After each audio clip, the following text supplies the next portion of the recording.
Are you encountering the Safari cannot open page error on your iPhone? This is painful, right? Well, this issue can arise due to various reasons, including network connectivity problems or incorrect settings. Here are the steps to troubleshoot and resolve the problem. So let's get started. Solution 1. Troubleshoot internet connection. Swipe down from the top. Enable airplane mode for 10 seconds. Now turn it off. Ensure you're connected to Wi-Fi or cellular data. Open another app like YouTube to see if it works or not.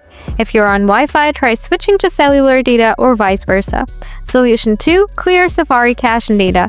Open settings on your iPhone, scroll down, tap apps, scroll down, tap on Safari, scroll down, tap advanced, and select website data.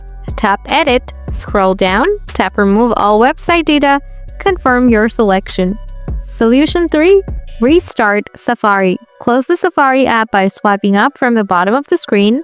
Swipe up on the Safari app preview to close it. Reopen Safari and try accessing the page again. After that, restart your iPhone. Solution 4. Disable VPN or proxy settings. Open settings on your iPhone, scroll down, tap General, scroll down, tap VPN and device management, tap off VPN if applicable, and toggle it off.